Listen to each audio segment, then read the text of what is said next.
Today we're going to have the first high-level panel on migration.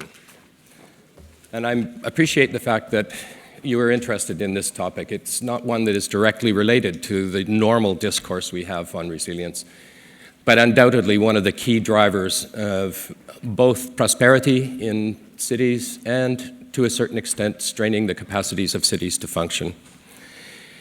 We have an unprecedented number of people who have been forced to leave their homes in this year. Over 50 million people, the largest population of displaced people since the end of the Second World War, since the Second World War.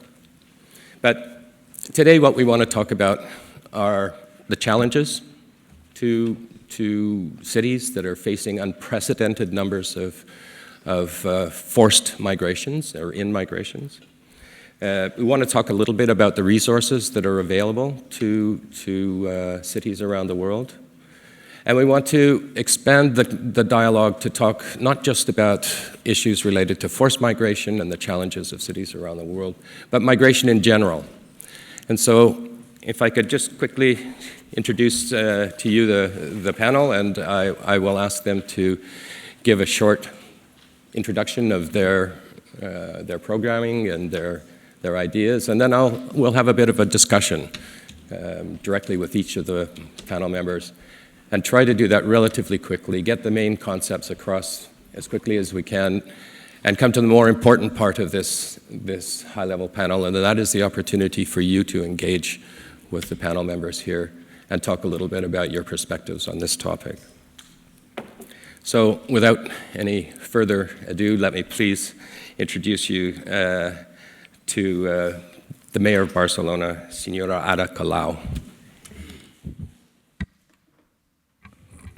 Thank you very much, Mr. Dan Lewis, for your invitation to participate in this session about migration. Thank you and welcome, especially to the mayors of Athens and of Tiassalé. Benvinguts y benvingudes a Barcelona. Y me gustaría empezar con unas palabras de condolencia especiales porque en Costa d'Ivori han tingut uns atemptats especialment durs diumenge passat, on van morir al voltant d'una quinzena de persones y per tant expresar esta condolencia, ¿no? Porque son momentos duros, precisamente también de esto venimos a hablar, ¿no? De un momento de incertidumbres, donde las ciudades tienen que reaccionar a muchos acontecimientos que tienen que ver con migraciones, que tienen que ver con guerras y tienen que ver también con atentados terroristas como los que acaban de sufrir en Costa d'Ivori, y por ello todo nuestro apoyo y condolencia.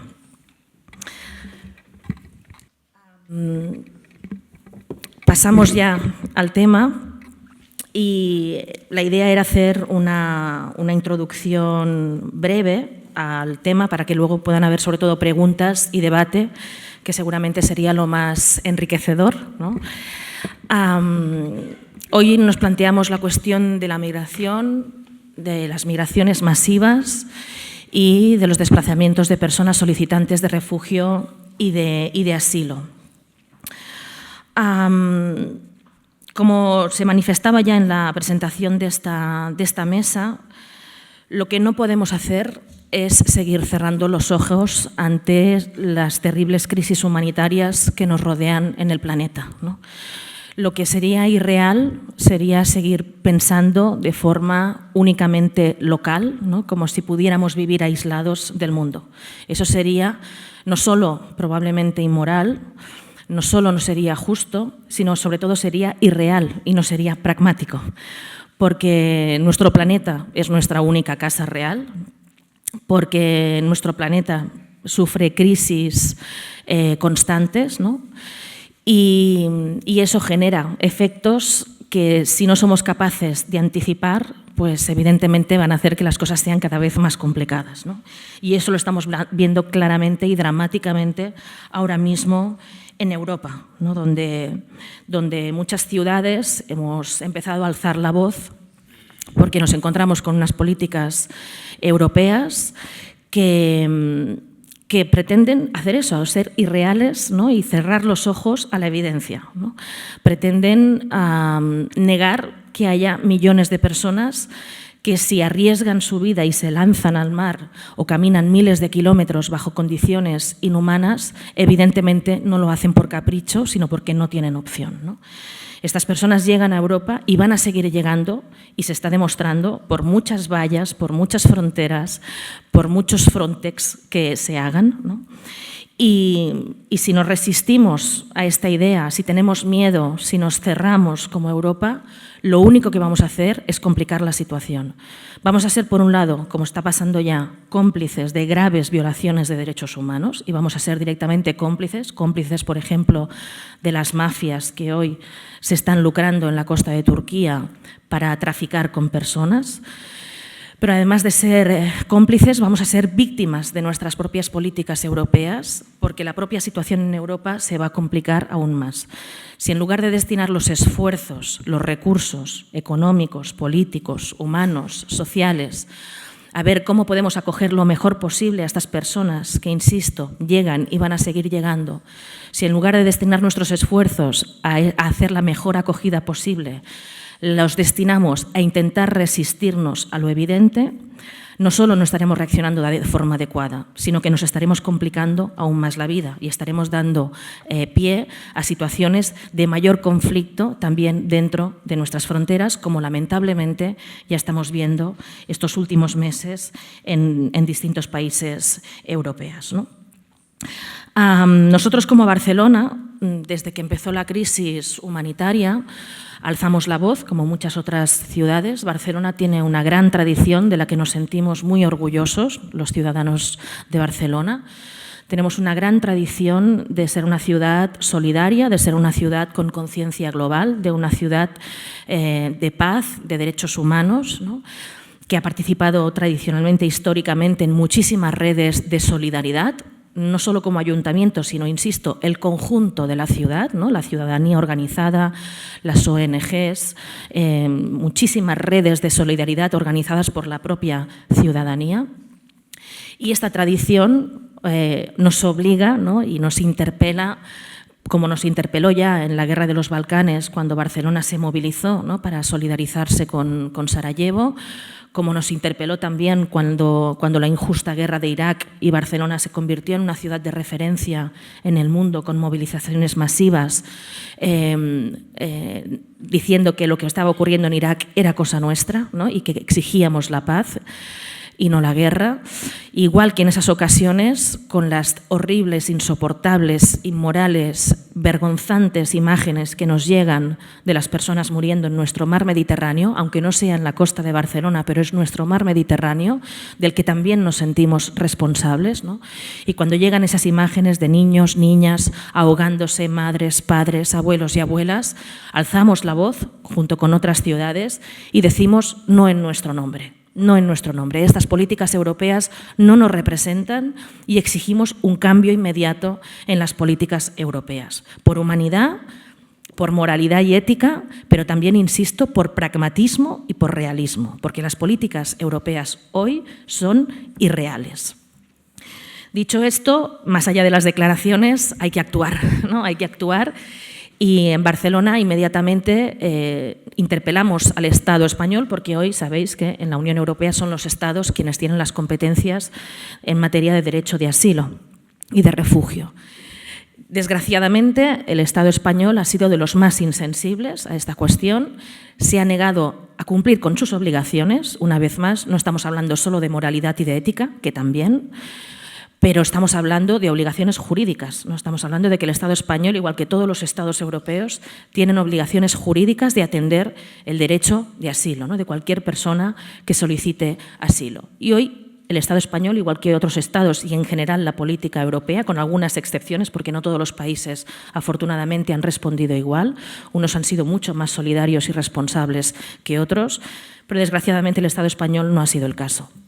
Se ha cerrado, ha mirado hacia otro lado como si se pudiera hacer, se ha negado a acoger a las personas a las que ya se había comprometido con la reubicación y solo ha aceptado de momento 19 personas de reubicación de las cientos de miles que han llegado a Europa, y eso nos avergüenza profundamente. Pero no solo eso, tampoco ha respondido a las ciudades, a las comunidades autónomas que insistentemente hemos dicho queremos ayudar, estamos preparadas para ayudar, queremos ser ciudad de acogida y el Estado no ha compartido ni siquiera la información que disponía en esta materia, ¿no? Entonces, eso nos pone en una situación complicada, pero nunca eso puede ser motivo de dejar de actuar en lo que consideramos que es nuestra obligación, ¿no? Insisto, no solo moral, sino jurídica como administración pública. Por eso, desde la ciudad hemos estado haciendo todo lo que podíamos, ¿no? Aumentando la ayuda también hacia afuera, llevando ayuda a través de las organizaciones no gubernamentales a los lugares de tránsito, alzando nuestra voz junto con otras ciudades para hacer incidencia en Europa. Y en este camino, pues bueno, ayer mismo, ¿no?, firmábamos un acuerdo con Lesbos y con Lampedusa para dar nuestra ayuda a aquellos que hoy están ayudando, porque ellos sí nos representan, porque la población y los municipios de Lesbos, de Lampedusa, de Atenas, de esas ciudades europeas que no cierran los ojos, ¿no?, y abren sus puertas y toda su población se volca en cumplir con esas obligaciones jurídicas de derecho de asilo, sí nos representan y desde Barcelona queremos ayudar a quienes ayudan. Simplemente como luego habrá debate, para no alargarme ahora, como un detalle, como esta es la Semana de la Resiliencia, ¿no?, y resiliencia tiene que ver no solo con capacidad de respuesta, sino sobre todo con capacidad de anticipar grandes cambios, ¿no?, y ver cómo podemos aprender de esos cambios, no solo adaptarnos, sino aprender, ¿no?, y hacernos más fuertes, ¿no?, y crecer con esos cambios que se van a producir, en lugar de negar que esos cambios se vayan a producir. Esto evidentemente tiene que ver con grandes desastres naturales, tiene que ver con el cambio climático, que es claramente uno de los grandes temas, ¿no?, en materia de resiliencia para las áreas metropolitanas, y tiene que ver con los grandes desplazamientos de personas que huyen de guerras, ¿no?, y con la crisis humanitaria que ahora está en las puertas y en el corazón de Europa. Cuando saltó la alarma de la crisis humanitaria, de la crisis de refugiados en Europa, en Barcelona rápidamente dijimos, no solo queremos ser ciudad de acogida, queremos anticiparnos, queremos hacerlo lo mejor posible y queremos aprender, ¿no? Entonces, de las primeras cosas que hicimos con los responsables de la propuesta de ser ciudad refugio, fue irnos a Alemania. ¿Quién estaba acogiendo en Europa? Básicamente Alemania, ¿no?, que con una política, que en otras cosas podemos discrepar con Alemania, pero hay que decir que en materia de política de asilo y de refugiados ha sido ejemplar, ¿no?, y ha abierto sus puertas a las personas. Y fuimos a Leipzig, fuimos a Berlín, fuimos a Múnich, para ver cómo lo estaban haciendo las ciudades alemanas. Y fue realmente muy útil. Fue interesante porque hubo gente aquí que nos criticó que por qué íbamos a Alemania si no estábamos teniendo miles de personas que llegaran a Barcelona, ¿por qué íbamos a Alemania? Bueno, pues porque queremos ser resilientes, porque no solo queremos reaccionar cuando pasen las cosas, que sabemos que muchas personas solicitantes de asilo acabarán llegando a Barcelona y al Estado español, pero no solo queremos reaccionar, sino que queremos ser resilientes, queremos hacerlo lo mejor posible y, por lo tanto, sabemos que lo primero que tenemos que hacer es aprender de aquellos que ya estén, ¿no?, siendo ciudades de acogida. Y la verdad es que fue muy importante ese viaje a Alemania porque pudimos aprender, por ejemplo, de sus errores, porque ya llevaban ya algunas ciudades semanas siendo ciudades de acogida y habían hecho un proceso rápido de aprendizaje, ¿no? Y para nosotros fue muy útil para luego empezar a trabajar un plan de acogida aquí en Barcelona. Es una pequeña anécdota, pero es para compartir, ¿no?, cómo ha sido este inicio de experiencia de ciudad refugio, en el que en Barcelona, insisto, no solo vemos una obligación moral, no solo vemos una obligación jurídica, sino que vemos una enorme oportunidad. Siendo ciudad refugio, expresamos también al mundo quiénes queremos ser en las próximas décadas. Y en las próximas décadas queremos ser una ciudad abierta, una ciudad de acogida, una ciudad de las personas, una ciudad de la vida por encima de cualquier otra cosa. Muchas gracias.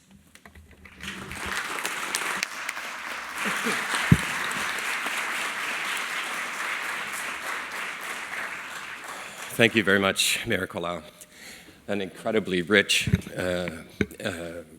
strategy and program, a dialogue engaged already outside of the city of Barcelona, preparations already made inside the city of Barcelona, and a very illustrative link between the concepts of urban resilience and the reality of urban in-migration. I would like to now pass the floor to Mayor Georgios Kaminis, the mayor of the city of Athens, a city that's at the front door of much of the challenges of refugees attempting to make it to other European cities. And I'm sure a very rich experience in the past year or so in your city, Mayor. The floor is yours. Muchas gracias. Primero, quería agradecer a los organizadores, sobre todo al Ayuntamiento de Barcelona y personalmente a la alcaldesa Ada Colau para la invitación y para darme la oportunidad de hablar sobre ese tema, el tema ahora de los refugiados, de ese movimiento masivo de personas que huyen de las guerras y llegan a nuestros países. Y la mayoría de ellos, a través de Turquía, a nuestras islas griegas y casi todos después pasan por Atenas. Durante ese último año hemos tenido 900.000 personas llegando a Grecia y el 80% de esas personas pasaron por Atenas. Antes del mes de febrero, todavía la frontera norte estaba abierta y la mayoría de esas personas han pasado por nuestra frontera del norte y han llegado a diversos países europeos. Pero ahora ya la frontera se ha cerrado y hay mucha gente, alrededor de 50.000 personas por el momento, que quedan atrapadas en Grecia. Hoy día tenemos la cumbre europea con Turquía, es un día muy importante y vamos a ver qué decisiones se toman. Pero si Turquía no colabora, entonces tenemos un problema de dimensiones que no se puede prever. Y es por eso, porque es un problema tan importante, que no se puede obrar de otra manera que a través de colaboración y coordinando nuestras fuerzas. Y a partir del momento que vemos que los países europeos no pueden, por el momento, colaborar, y eso es un fenómeno patético para Europa, la solución que queda es la colaboración entre las ciudades, las grandes ciudades. Y es muy importante oír hoy día la parte de una ciudad histórica importante, la ciudad de Barcelona, que es una ciudad abierta, preparada para colaborar. La base de colaboración y de solidaridad es una base muy sólida, es el marco jurídico, todos los principios y las normas que informan nuestras legislaciones, nuestras constituciones y la legislación europea también sobre el derecho de asilo. Es muy sencillo. No estamos hablando solo de una solidaridad al nivel humano, pero estamos hablando de una solidaridad con esa base muy sólida, que es una base constitucional, jurídica, y eso. ¿Qué pasó en Atenas? Los primeros signos del fenómeno los hemos visto en los últimos meses de 2014. Un día en mi ciudad, en Atenas, en la plaza más céntrica, la plaza de Sintagma, de la Constitución, de un día al otro ves a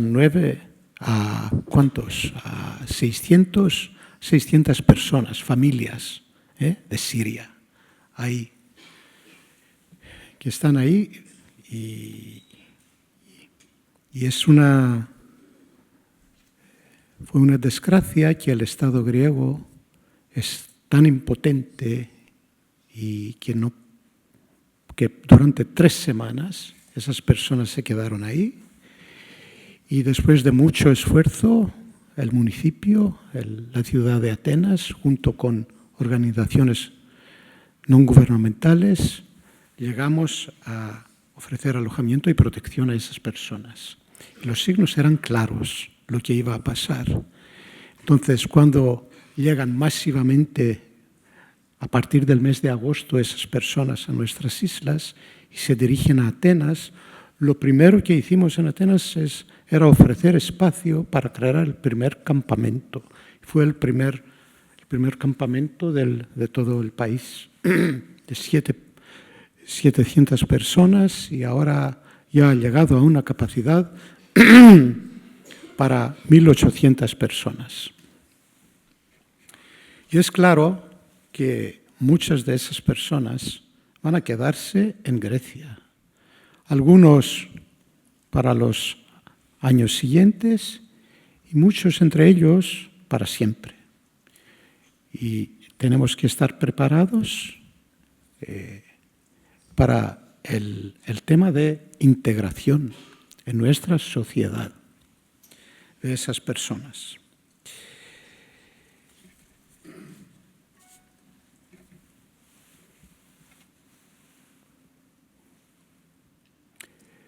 ¿Y qué pasa ahora en el marco europeo? Hoy vamos a tener una cierta idea de lo que va a pasar. Pero lo que necesitamos las ciudades es, primero, colaborar, como he dicho, y ya tenemos un marco idóneo, es el Partnership on Integration of Migrants and Refugees, dentro del marco de la agenda urbana. Y, por supuesto, vamos a tener cooperaciones bilaterales con Barcelona y otras ciudades españolas o europeas.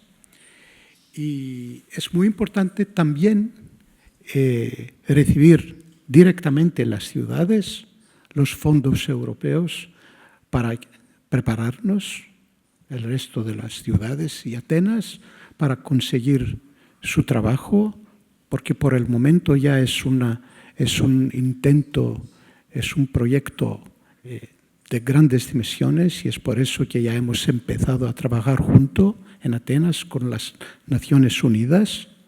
Tenemos un proyecto de ofrecer alojamiento a 50.000 personas en toda Grecia. 20.000 personas tendrán alojamiento en apartamentos, sobre todo en ciudades, y otros 30.000 en campamentos, dentro del proyecto de reubicación.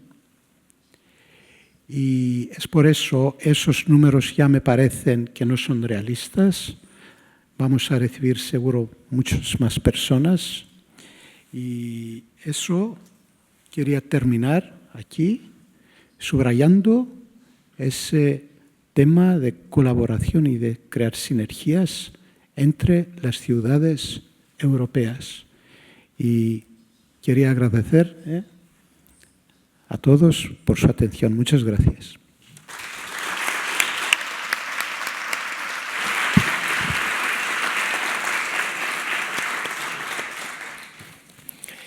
Thank you very much, Mayor Kaminis. So we have some perspectives on the European situation here. We have some very, very common areas of support that are emerging from both Athens and from the city of Barcelona. The first observation is that Mayor Kaminis mentions that as a mayor, he is waiting for the decisions that will be taking place during the summit that takes place today.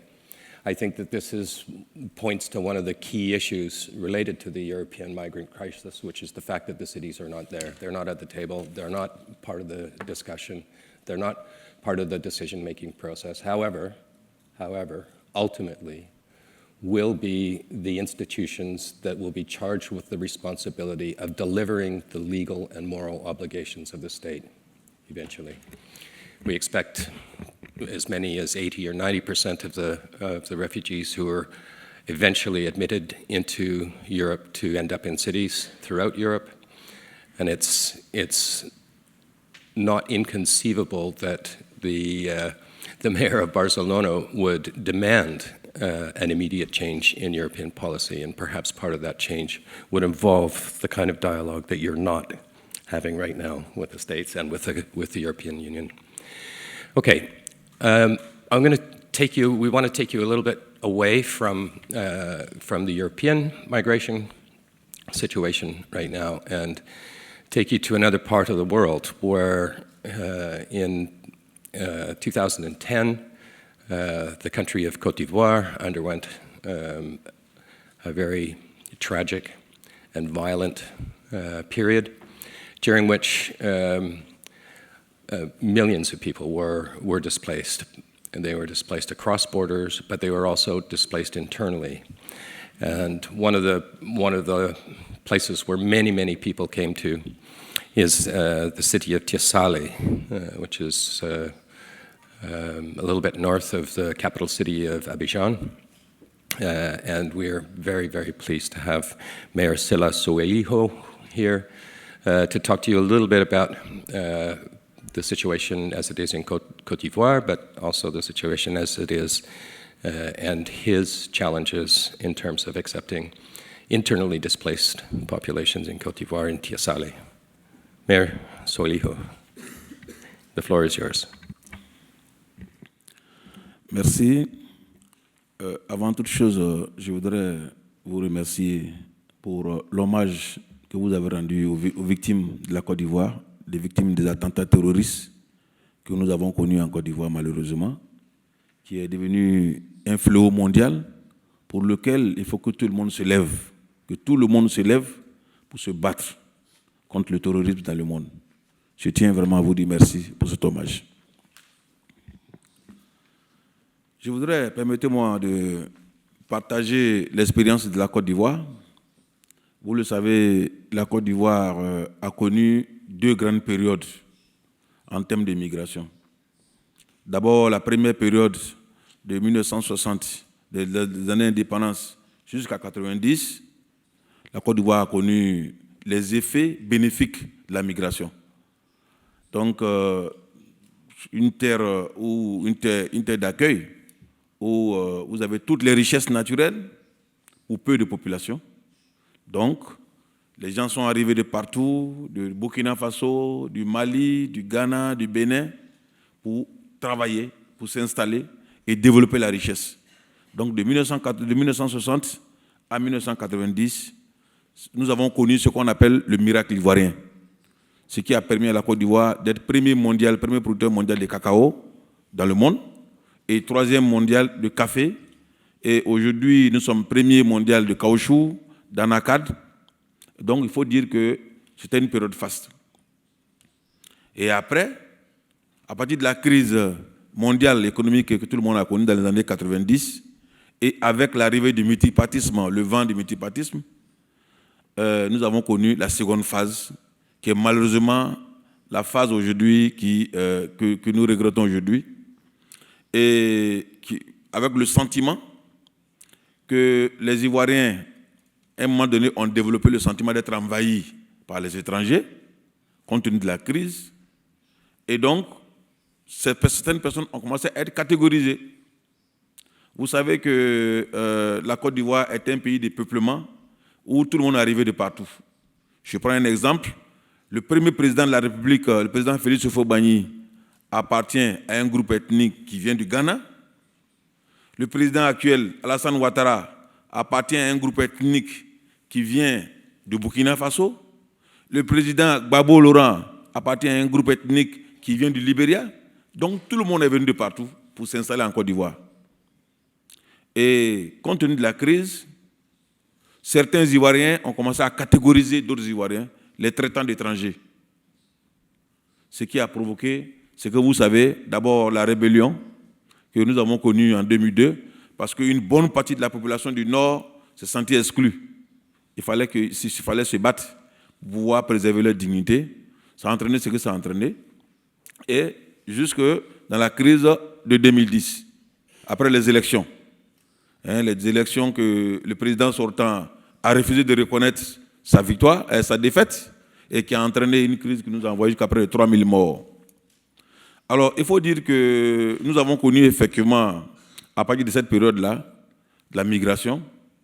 Les Ivoiriens sont sortis de partout, au Ghana, au Libéria et tout ça, donc pour se réfugier. Mais je peux vous dire qu'aujourd'hui, avec la nouvelle politique mise en place par le président de la République, parce que nous avons calqué le modèle sud-africain, la commission Vérité, Réconciliation et Pardon, que nous avons mis en place, que le président a mis en place. Aujourd'hui, il a mis en place un fonds pour dédommager toutes les victimes. Aujourd'hui, il a mis en place des procès. Parce que ça, c'est quelque chose qui manquait beaucoup à l'Afrique. Des procès équitables. Je peux vous donner un exemple. Il y a un militaire, par exemple, qui était reconnu comme étant quelqu'un qui avait commis beaucoup de crimes. Mais lorsque le procès a eu lieu et qu'il n'y a pas eu de preuves, il a été simplement libéré. Parce que c'est ça un procès équitable. Et c'est ce qui se passe en Côte d'Ivoire. Donc ceux qui ont commis des crimes sont jugés pour que les parents des victimes puissent aussi avoir la paix intérieure. C'est un gage effectivement de paix. Maintenant, pour ce qui concerne ma commune, Tia Salé.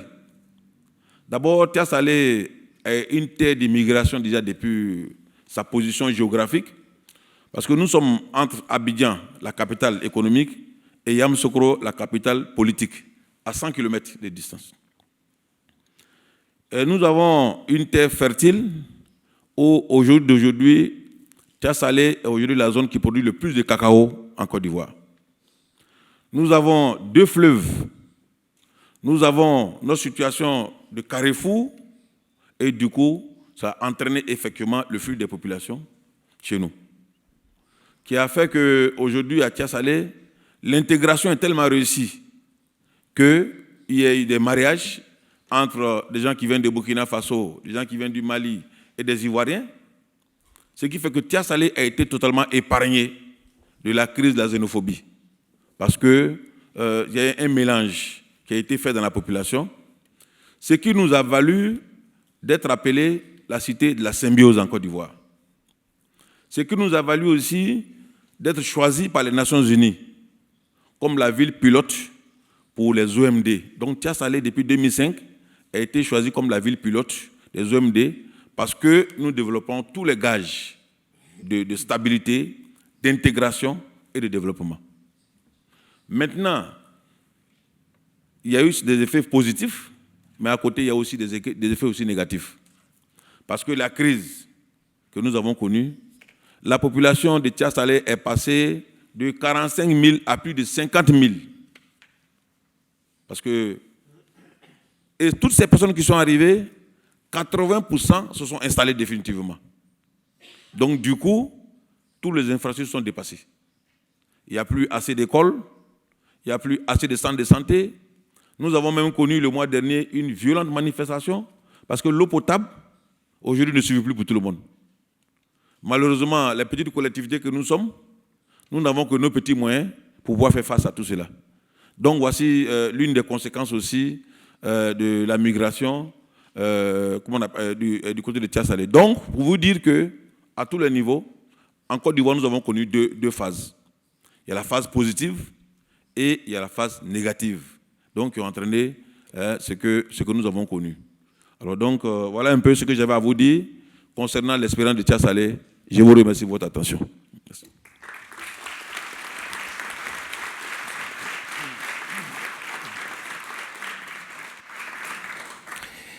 Thank you very much, Mayor Soueilo.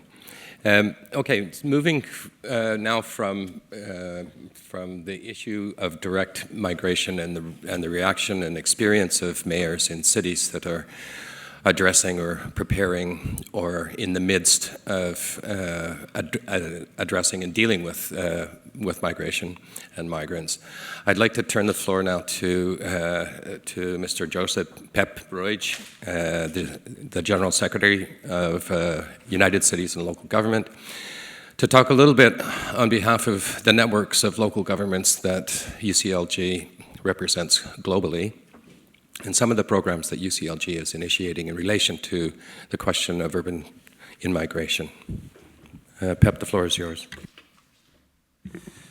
Gracias, Dan.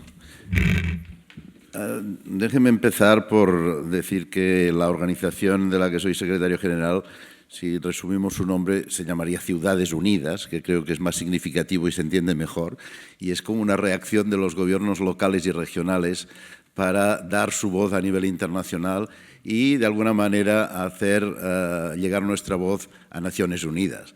De igual manera que Naciones Unidas tiene su sede en Nueva York, quiero agradecer aquí a la alcaldesa de Barcelona, porque Barcelona acoge la sede de Ciudades Unidas desde hace años y esperemos que continúe acogiéndola durante muchos más. Muchas gracias, alcaldesa, por acoger esta asociación en Barcelona. Después quiero agradecer también a Dan Luis, porque estamos trabajando mucho con él en temas con UN Habitat, es uno de nuestros partners, nuestros socios, con el que colaboramos en muchos aspectos y también en el tema de reducción de riesgos. En CGLU tratamos de hacer llegar la voz y las ideas de los gobiernos locales, tanto a los propios gobiernos locales como a los gobiernos nacionales o a las organizaciones internacionales. La alcaldesa de Barcelona, que se ha incorporado fuertemente también a las actividades internacionales, presentó en el mes de diciembre en nuestra Consejo Mundial en París, aprovechando la reunión del clima en París, una moción política sobre la solidaridad y la preparación de los gobiernos locales y regionales en frente de las crisis humanitarias. Creo que este ya fue, juntamente con la alcaldesa de París y otros alcaldes que firmaron en París, fue uno de los primeros, una de las primeras mociones que aprobamos conjuntamente en nuestra organización. Y yo creo que vale la pena recordar algunos de los mensajes que se daban allí. Los gobiernos locales y regionales estamos siempre a la vanguardia de la respuesta ante estas crisis humanitarias que se producen. Tenemos la obligación legal y moral de actuar, pero reforzamos la idea de que no representamos únicamente a los ciudadanos que están en nuestra ciudad en un momento determinado, sino también para aquellos que alcanzan nuestros territorios en busca de seguridad. Los gobiernos locales y regionales estamos convencidos de que la solidaridad y una respuesta firme a nivel local serán fundamentales para afrontar estos desafíos. Instamos a nuestros propios miembros a concienciar a su ciudadanía, a su población, para que fomenten la solidaridad y el entendimiento. Creo que este es un trabajo que en este momento es más importante que en ningún otro momento. Es verdad que hay mucha reacción por parte de la ciudadanía positiva, pero también vemos en Europa reacciones quizá no tan favorables. Yo creo que una labor de concienciación es absolutamente indispensable en este momento. Hacemos un llamamiento a los gobiernos nacionales para que incluyan a nuestros gobiernos locales, a nuestros alcaldes, en las decisiones que les afecten y que, sobre todo, que proporcionen también financiación y medios adecuados, desarrollo de capacidades para afrontar estos problemas de desplazados y refugiados. Exhortamos también a la comunidad internacional y tenemos pendientes muchas reuniones en las que tendremos la ocasión de hacerlo, tanto en la Cumbre Mundial Humanitaria que se va a producir en Istambul, como en las discusiones que tenemos en Habitat 3, como en la implementación de la Agenda 2030 de Desarrollo. También nos gustaría comprometernos con todas las partes interesadas para asegurar que prestamos ayuda a aquellos que buscan refugio y hacemos un llamamiento al final pacífico de los conflictos que causan los desplazamientos. Por parte de CGLU, la moción terminaba pidiendo la creación de una mesa de trabajo que sirva para coordinar las acciones e intercambiar conocimientos entre ciudades receptoras, cosa que en algunos aspectos hemos empezado ya a hacer en CGLU. Pero déjenme, y voy a continuar en inglés porque las notas las tengo en inglés, me gustaría dejar algunas ideas sobre algo que Dan también me ha insistido, que es el cambio de narrativa en el tema de la migración. Voy a cambiar ahora en inglés. It's true that if we look at the situation worldwide in the next 20 years or 30 years, there will be 2.5 billion people coming to cities. So this is a big effort to really prepare cities, to co-create the conditions in cities to get all these people on board.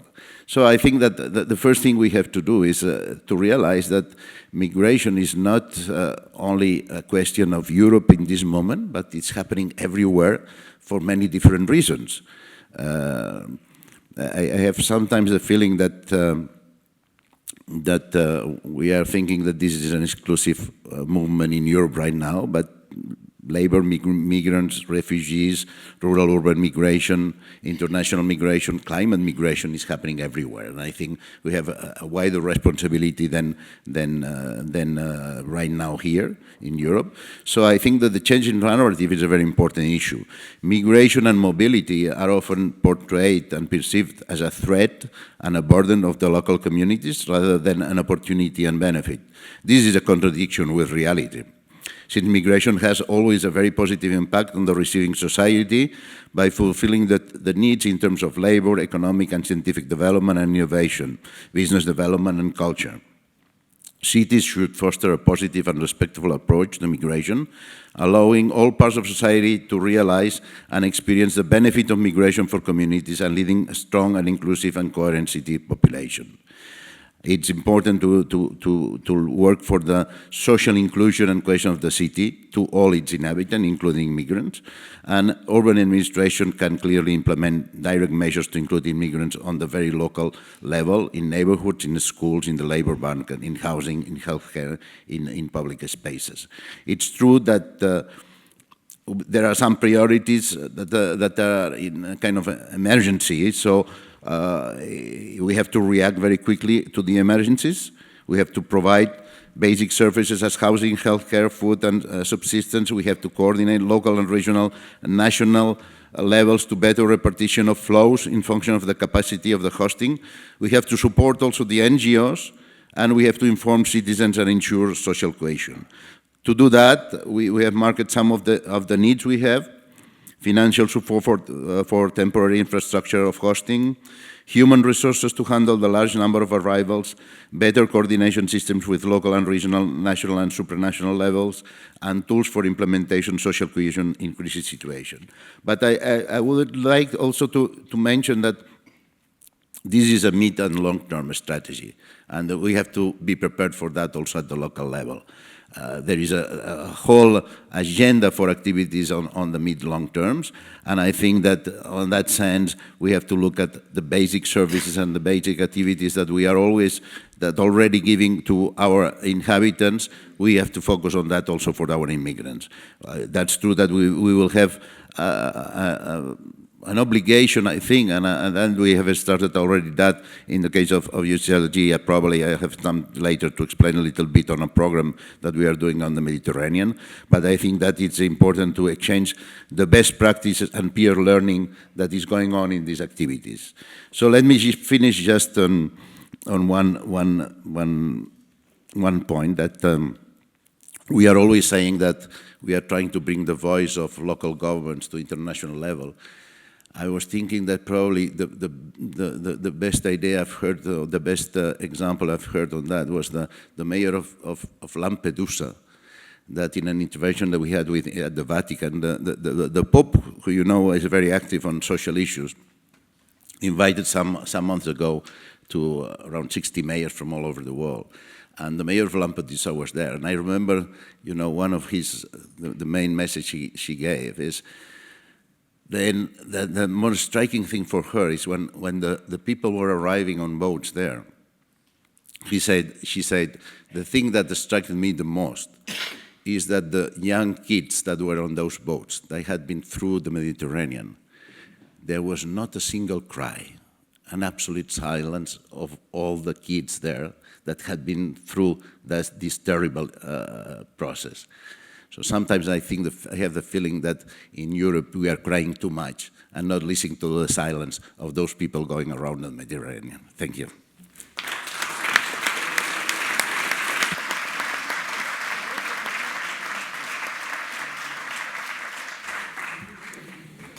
Thank you very much, Pep.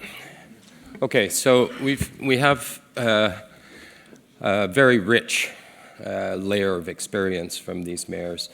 and from UCLG, we see some common threads related to the need for cooperation and collaboration, the need for building solidarity, the need for preparation to ensure that the people who are arriving in cities around the world are arriving to a dignified reception and the potential to become assets to the communities and cities that they eventually end up in.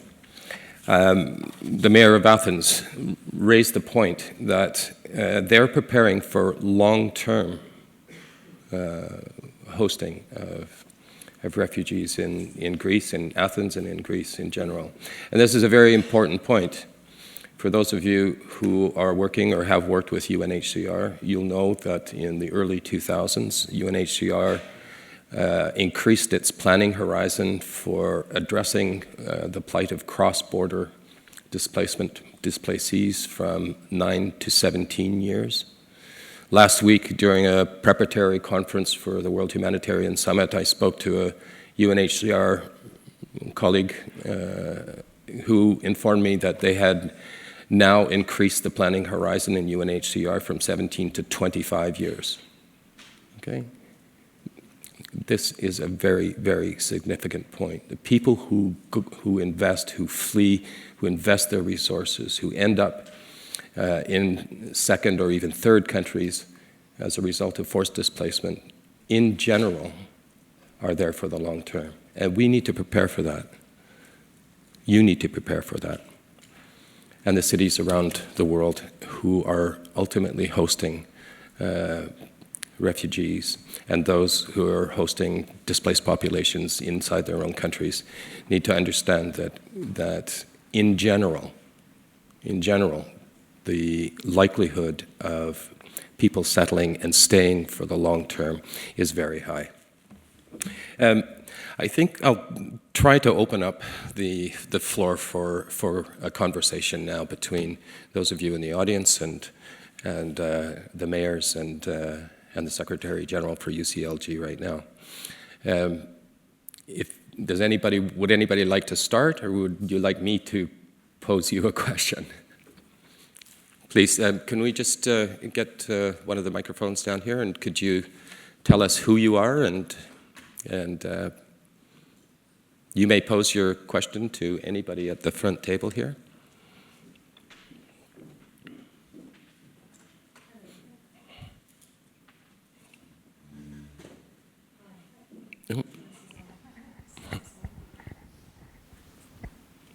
Hello. Yeah, it's working now. Sorry.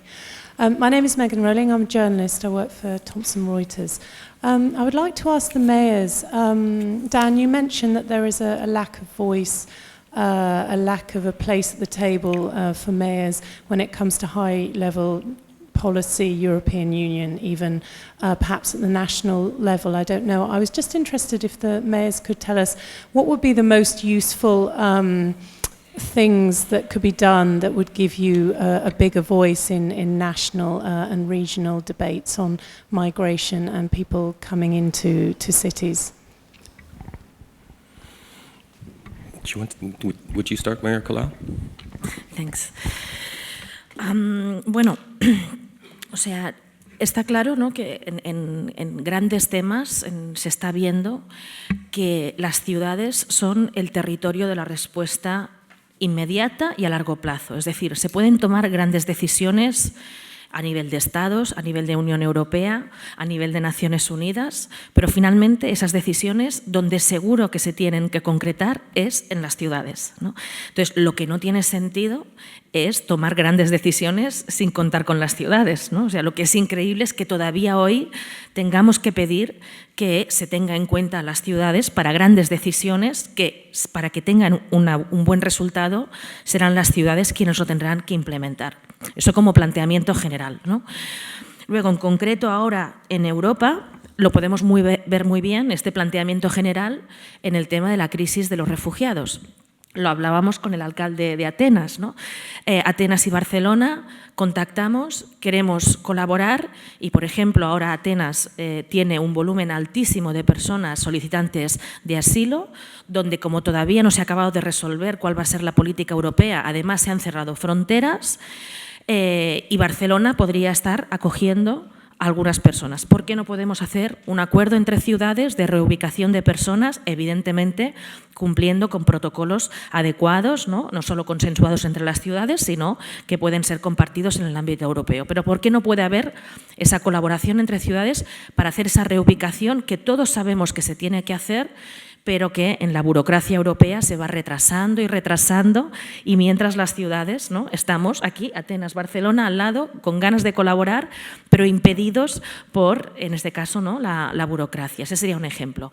Hay también señales positivas y también las quiero poner sobre la mesa, ¿no?, porque si no parece que solo criticamos. Como la necesidad de escuchar a las ciudades está llegando, cada vez se escucha más la voz de las ciudades, y prueba de ello, por ejemplo, es que la Comisión Europea ha creado un working group donde van a participar 3 estados, la propia Comisión Europea, y 5 ciudades, donde estamos Atenas y Barcelona. También está Berlín, está Ámsterdam, está Helsinki. Ahora en abril se van a producir las primeras reuniones y precisamente es para tratar, ¿no?, las políticas de integración. Bueno, es un paso, ¿no?, es un paso de formas de trabajo que deberían ser las habituales, ¿no? Si hay una crisis de refugiados en Europa, donde las ciudades son las que están teniendo que dar respuesta inmediata, más allá de que luego se tomen grandes decisiones, lo lógico es que inmediatamente se creen grupos de trabajo que cuenten con las ciudades para poder dar la mejor respuesta posible en beneficio de todos, no de unos o de otros, sino de las ciudades, de los estados y sobre todo de la población, ¿no?, que es la que debe atender nuestras prioridades. Bueno, eso sería un ejemplo, ¿no? Pero sobre todo con esta idea, ¿no?, de que no es una cuestión de protagonismos ni de competencias, no es una cuestión de disputarse nada, es una cuestión de hacerlo bien. No queremos hacerlo lo mejor posible, queremos ser pragmáticos, las ciudades solemos ser muy pragmáticas, ¿no?, porque tenemos que dar respuesta a interpelaciones concretas y urgentes, y por lo tanto, para hacerlo lo mejor posible, está claro que tenemos que trabajar en red, que todos somos valiosos, todos somos necesarios, las ciudades, los estados, las organizaciones no gubernamentales, las redes internacionales, y por lo tanto no discutamos tanto de competencias, sino sobre todo pongámonos a trabajar conjuntamente ya, porque no podemos esperar, ¿no?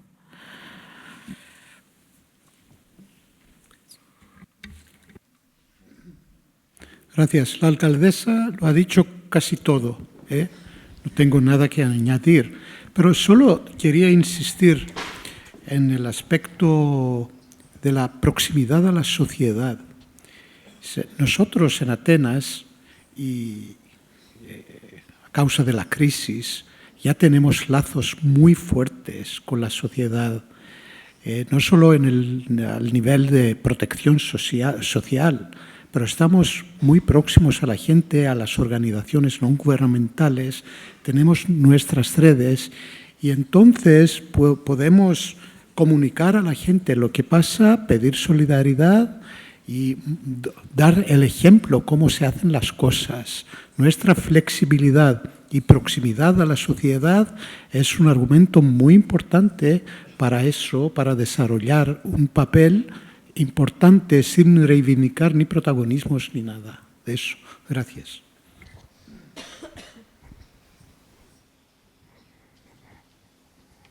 Okay, thanks. Okay, this gentleman here. Oui, je vais faire mon intervention en français, hein, si c'est possible.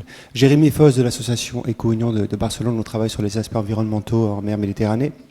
J'allais faire une réflexion un peu plus large, puisqu'on parle de résilience.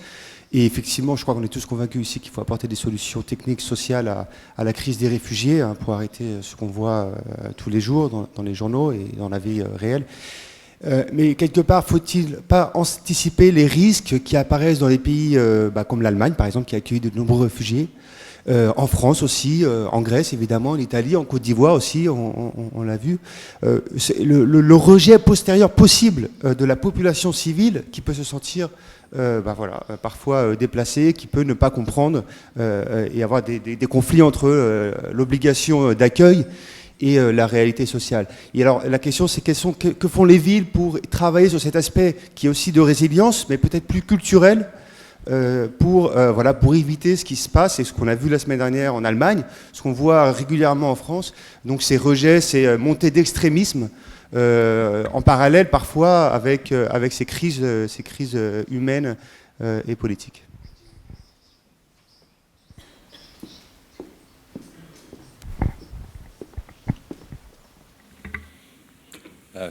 Thank you very much. A very good question, but maybe I could first field that to Mayor Soualiho to talk to us a little bit about the efforts that were made in your city to welcome the displaced populations.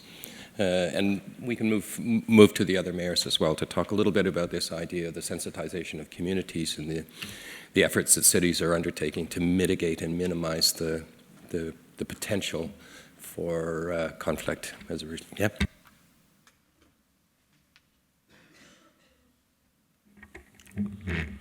Merci pour votre préoccupation.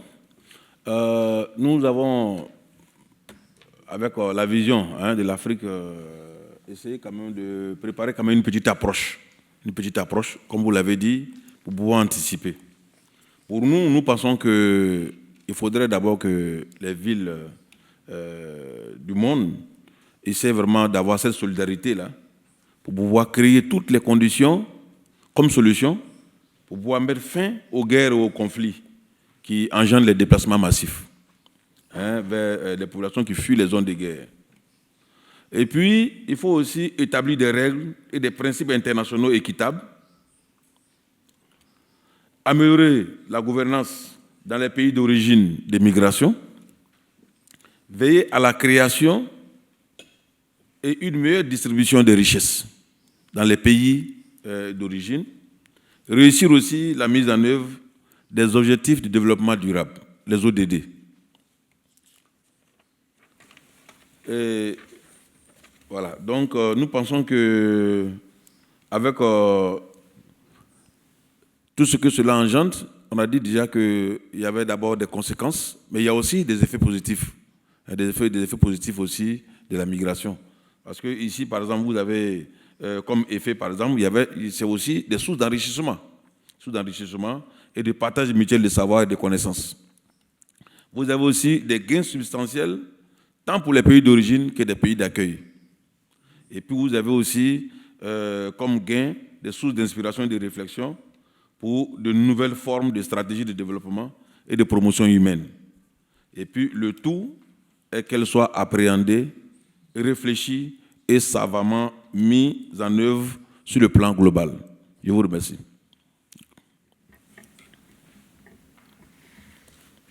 Thank you very much. Mayor Colau, the Ciutat Refugee Initiative of the City of Barcelona has very specific direction in respect of sensitizing communities to incoming migrants. Maybe you could talk to us a little bit more about that. Sí, el tema de sensibilizar, pero sobre todo de pensar eso, ¿no? La integración no se trata, o sea, evidentemente lo primero que hay que hacer es dar respuesta a la emergencia, y yo creo que a diferentes niveles pues todas las ciudades lo hacemos porque hay que hacerlo, ¿no? Y por lo tanto se hace, mejor o peor, pero se hace como lo están haciendo en Grecia, que lo están haciendo muy bien gracias a una población, ¿no? Y a unas administraciones volcadas. Aquí en Barcelona también hicimos inmediatamente, cuando se empezó a hablar de reubicación y de que podían llegar de repente miles de personas, lo primero que hicimos fue un plan de emergencia, ¿no? Teniendo en cuenta diferentes escenarios posibles. Y aquí también felicitar y agradecer a Ignasi Calvo, que está aquí, que lleva el proyecto de Ciutat Refugi, pero a todos los servicios municipales de Barcelona, que históricamente, no de ahora, históricamente, ¿no? Tienen un nivel muy alto también y que están trabajando muy bien. Y también intentando eso, trabajar de forma muy integral, ¿no? Las diferentes áreas con un concepto muy amplio de resiliencia. Entonces, se trabajó en un plan de emergencia, el Estado bloqueó la posibilidad de que llegaran a estas personas que en principio tenían que llegar. Eso nos ha permitido trabajar con más tiempo, ¿no? Y también lo vemos como una oportunidad.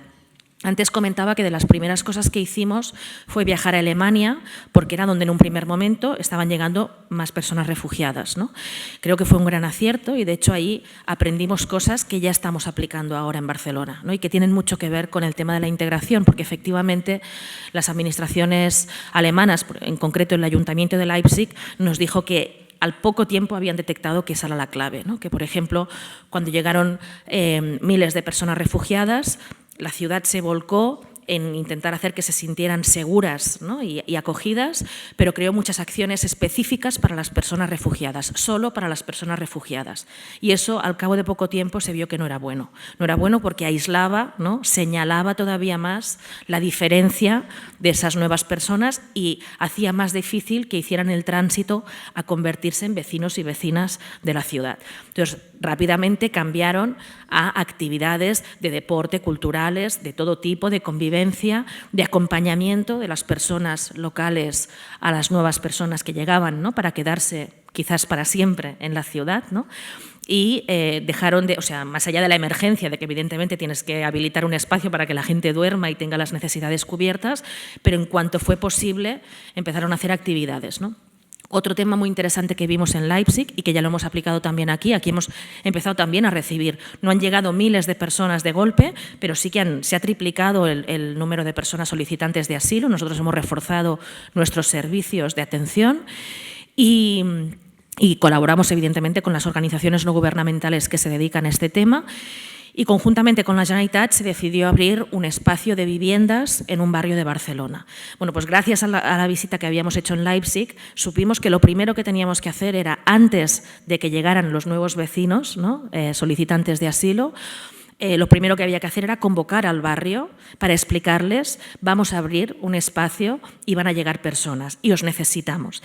Y sobre todo, si tenéis dudas, si tenéis preguntas, si tenéis miedos, planteadlas, no neguemos los miedos, no neguemos las incertidumbres, porque entonces eso seguro que generará problemas, ¿no? Es normal tener miedos, es normal tener preguntas.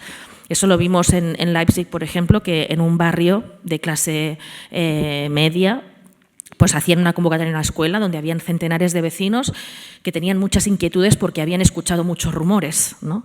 Entonces, es mejor, evidentemente, que tenemos que tener una posición desde la Administración que no dé ningún espacio ni al racismo, ni a ningún tipo de prejuicio, ni de discriminación, pero lo que tampoco hay que hacer es negar los rumores, negar los miedos, porque entonces es cuando se producen monstruos, ¿no? Entonces, por ejemplo, habían mujeres que abiertamente en esa reunión planteaban: he escuchado que van a venir muchos hombres solos de religión musulmana. Como mujer me tengo que sentir amenazada, ¿no?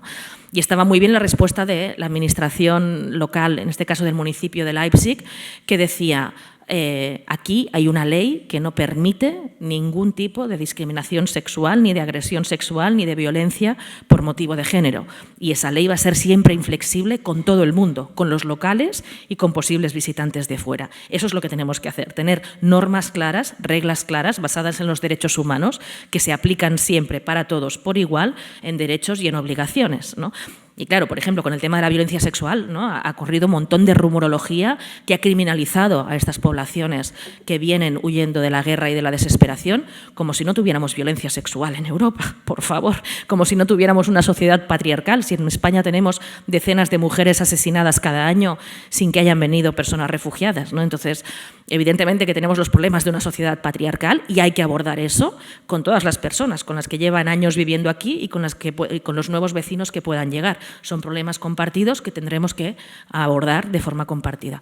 Pero efectivamente el tema de la integración y de entender que todos somos vecinos y vecinas de una ciudad una vez vivimos aquí, unos llevamos más tiempo, otros llevamos menos.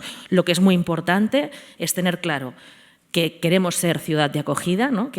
¿Quiénes queremos ser nosotros? Queremos ser una ciudad de derechos humanos, una ciudad de vida, una ciudad de acogida, pero también que tenemos unas reglas muy claras para todo el mundo, para los que lleven tiempo viviendo aquí, para los que puedan venir de afuera. Y ese es nuestro marco de convivencia, ¿no? Y en este caso son los derechos humanos.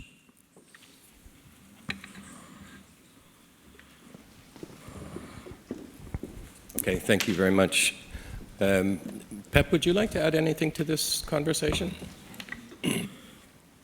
No, solamente recoger que a nivel internacional, yo creo que he mencionado antes la necesidad de este cambio de narrativa y yo creo que es absolutamente indispensable.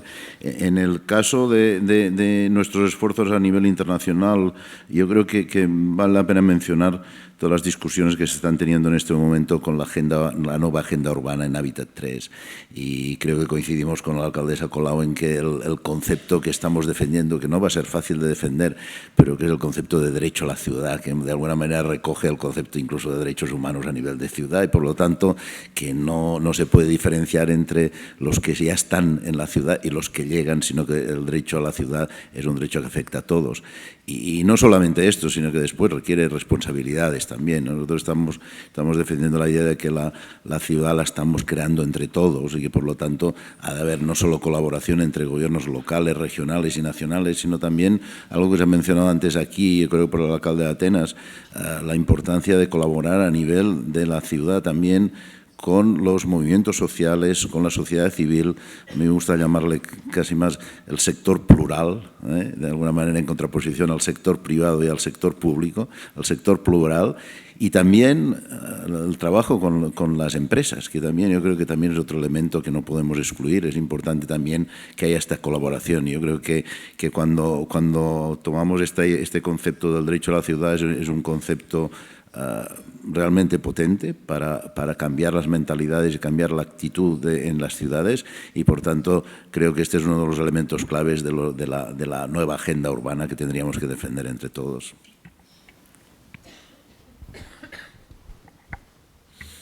I agree. Okay. Yes.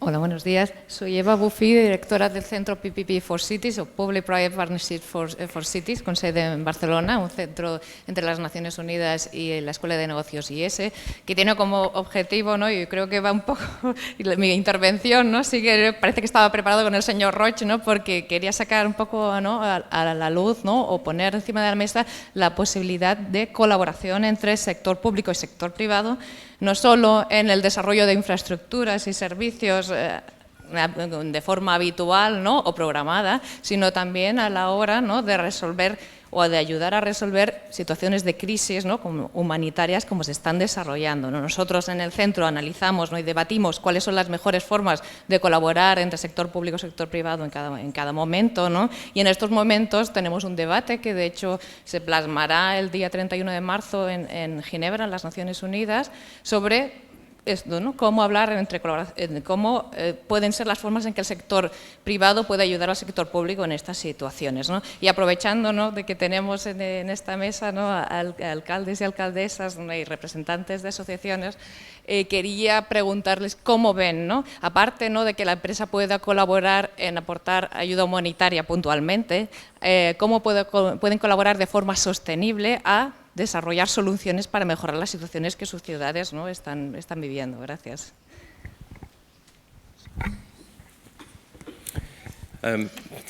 Mayor Kaminis, do you think you could start off a response to that, please? Es imprescindible que haya esa colaboración entre el sector privado y el sector público, y en todos los niveles, porque es claro que vamos a tener miles de personas, por ejemplo, hablando de Atenas, que van a vivir, van a quedarse, van a continuar su vida en nuestra ciudad. Y entonces toda la sociedad tiene que movilizarse y tenemos que hacerlo de una manera muy planificada, porque tenemos esa ventaja ahora. Es decir, conocemos el problema que existe, la realidad, y tenemos que hacerlo de una manera planificada. Al nivel cultural, colaborar, explicar a la gente lo que pasa, insistir primero en el respeto de los valores republicanos, democráticos, pero segundo, movilizar también a la iniciativa privada. Y esa llegada de la gente es también una oportunidad para un desarrollo económico, cultural a todos los niveles. Entonces yo creo que nuestra postura, que tenemos que abordar ese problema de una manera global, en todos sus aspectos. Porque hay mucha gente que va a vivir, entonces sector público y sector privado tienen que colaborar en todos los niveles. Y además insisto en eso, de una manera planificada, porque más o menos sabemos lo que tenemos que hacer. Es muy difícil integrar a esa gente, lo digo porque ya tenemos la experiencia en Grecia, porque tuvimos una primera ola de inmigración en Grecia, pero era en los principios de los años 90, pero gente que venía de Albania, de los países balcánicos o de los países de la ex Unión Soviética, con los que teníamos valores culturales, de religión y todo eso, y la integración era fácil. Pero después, en los años 2000, cuando empezaron a llegar personas de la África, de Afganistán, de la Asia, musulmanes, y sobre todo jóvenes, y que no tenían intento de quedarse en Grecia, la integración, todo intento de integración, tenemos que admitirlo, ha fracasado. Ahora ya tenemos la experiencia, tenemos que hacerlo de una manera muy planeada, la participación del sector privado es imprescindible. Mayor Colau. Sí, yo, sumándome al alcalde de Atenas, quizás diría una cosa incluso más, añadiría una cosa muy concreta, ¿no? Que efectivamente, en un momento de emergencia, pues todos tenemos que colaborar cada uno como pueda, ¿no? Desde los diferentes sectores profesionales, culturales, académicos, institucionales, ¿no? Pues hay que coordinarse de forma ágil y en red para hacer frente a la emergencia, pero luego el principal reto, efectivamente, como va saliendo todo el rato, es la integración y es cómo nos repensamos, ¿no? Que eso tiene mucho que ver con la resiliencia, que no es simplemente, insisto, reaccionar, ¿no? A un conflicto, sino sobre todo es ver en un conflicto una oportunidad, un aprendizaje colectivo, y cómo no negamos el conflicto, porque negar los conflictos es lo peor que podemos hacer, ¿no? O intentar evitarlos, sino ver cómo esos conflictos que están ahí, que son además inherentes a la naturaleza humana, pues cómo los aprovechamos para salir mejor de las crisis, de cómo entramos en ellas, ¿no? Cómo crecemos colectivamente, cómo aprendemos todos, ¿no? Y por lo tanto, cómo cambiamos, ¿no? Un planteamiento que hay que cambiar es que hay que minimizar los impactos, ¿no? De cualquier gran cambio, ¿no? Veamos los cambios y los conflictos y las crisis como oportunidades que nos hagan mejores personas, mejores sociedades, que nos hagan más fuertes, que nos hagan también más flexibles a todos, también al sector privado, ¿no? Yo creo que forma parte también de una estrategia, o sea, que cualquiera del sector privado también que quiera hacerlo bien tiene que también intentar anticiparse, ¿no? Y ver cómo le afecta y cómo puede aportar, ¿no? También. Y hay un tema muy concreto, si pensamos en el medio y largo plazo y en temas de integración, que es el tema laboral, ¿no? Para las personas refugiadas. ¿Por qué hay tantos miles de personas que pasan por Atenas pero no se quieren quedar en Atenas y quieren ir a Alemania o al norte de Europa? También nos ha pasado en Barcelona. En estos últimos meses han pasado familias de Siria y de otros orígenes que han llegado por su cuenta a Barcelona y que han sido atendidos por los servicios de emergencias de la ciudad, pero que no se han querido quedar, se les ha ofrecido y han querido ir al norte, ¿no? Porque sobre todo lo que tienen en la cabeza es que quieren tener una vida normal, quieren integrarse y para eso hay que tener trabajo, ¿no? Entonces, en el tema laboral, seguro que el sector privado tiene muchísimo por hacer, ¿no? Y efectivamente buscar las formas de personas que llegan y que a lo mejor tienen que hacer un esfuerzo muy rápido en temas de idioma, etcétera, pero que su objetivo principal y también el colectivo, el de la sociedad, tiene que ser que se integren cuanto antes. Eso pasa por tener vivienda, ¿no? Por no estar en lugares de alojamiento apartados o solo un momento, o el tiempo imprescindible, sino que puedan estar en viviendas en los diferentes barrios, evitar los guetos. Y la otra gran cuestión es el tema laboral, es el tema de poderse incorporar con todos los derechos y obligaciones y pagar impuestos, ¿no? Incorporarse a la vida normal.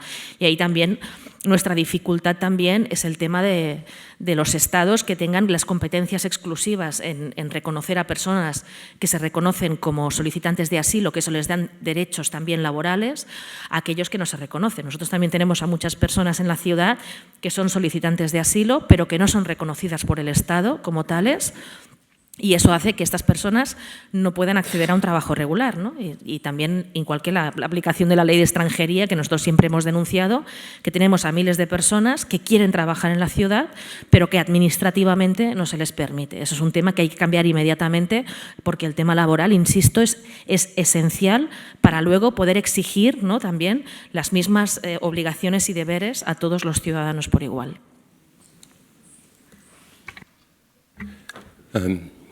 Just one moment.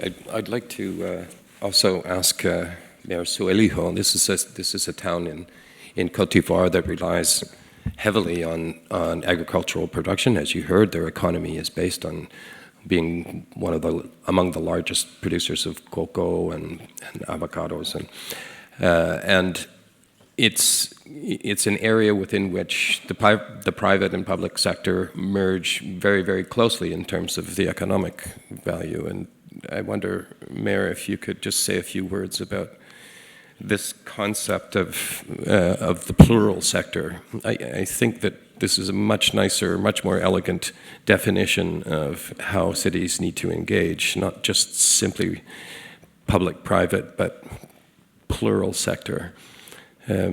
Maybe you could say a few words about that.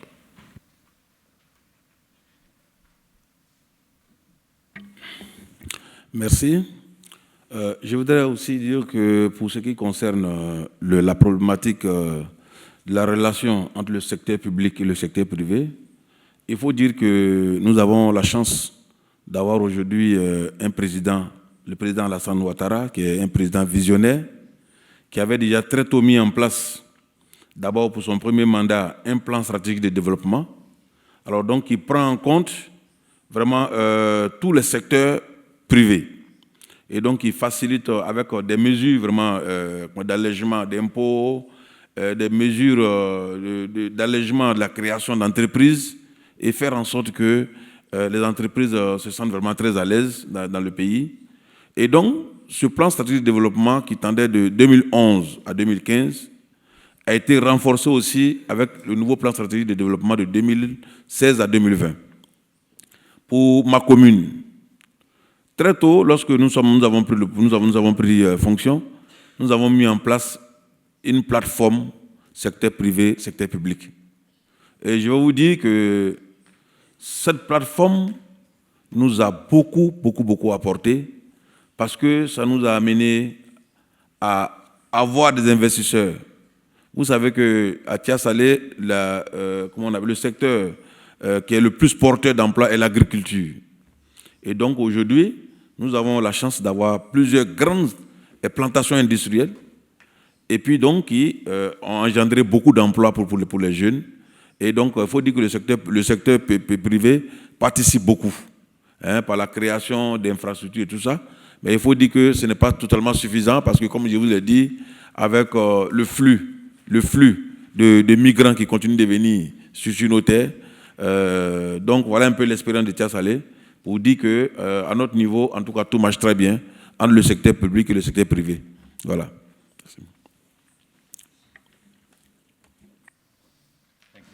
Thank you very much, Mayor Suelihu. Ladies and gentlemen, we are rapidly coming to the end of our time, and I know that the mayors at the table here all have very full agendas, and so I would like to begin to wrap this session up for today and invite you to continue to think and discuss some of the issues, some of the key issues that were tabled by the mayors today in relation to the challenges of migration, to the access to resources, to the response to the member states of the European Union and to the European Commission itself in terms of creating a space for the city voice. I'm very, very happy to hear about this working group, Mayor Kalau. It's perhaps a good starting point, but perhaps a little late in the game, but I think that this is a critical opportunity to perhaps achieve one of the challenges you made right at the beginning, Mayor Kalau, which was an immediate change of EU policy in relation to the migration crisis that's happening here right now. We've heard that, I think another important message to take away is the fact that issues related to migration are not negative necessarily. And in fact, historically, as Pep reminded us, that the outcome of migration over the years has virtually always been positive. And that's an encouraging way to look at the crisis at this moment in Europe, but also in other parts of the world. And I'd like you to think also that we talked a little bit about forced migration today, primarily from conflict and people being driven away by these kinds of violent situations. Let's not also forget other drivers of displacement. Huge numbers of people are losing their homes, they're losing their land as a result of climate change and sea level rise and the erosion of shores. Countries in the South Pacific, Kiribati, Tuvalu, are disappearing. We're looking at between 6 and 12 million people in one city alone, in Dhaka in Bangladesh, poised on the verge of losing the land that they live on at the moment. The same can be said in countries in Central and Latin America and other parts of the world. So while we're talking today about the challenges in Europe and some of the experiences in Africa and globally, let's not forget that people are being forced from their homes, their property, and their countries from a range of other drivers of displacement, such as climate change, such as development-driven displacement and other aspects. And continue the dialogue, continue the conversation, continue seeking solutions and providing support to local authorities when they ask for it on these issues in the future. In closing, I'd like to thank all of the panelists here, Mayor Colau, for many things, but certainly for being present here today. Mayor Kaminis for sharing with us his experiences and the challenges in Greece and in his city in Athens, and some of the interesting and fantastic work that they are doing to adapt to these challenges and overcome them. Mayor Soalihu, who comes from a country that has prospered from migration in spite of the challenges of conflict and economic strife in the history. And I think you would agree with me that his positive view on the impact of migration in his city and other parts of Côte d'Ivoire is well worth taking note of in future conversations. And finally, the voice of local authorities in the international arena and the role of UCLG in terms of its work on behalf of local and regional governments, the very close cooperation we have with UCLG in terms of bringing that voice into the Habitat 3 arena, and hopefully helping to shape the new urban agenda that also takes note of the challenges and the opportunities of migration globally. Will you join me, please, in thanking all of the panelists for their time and their effort?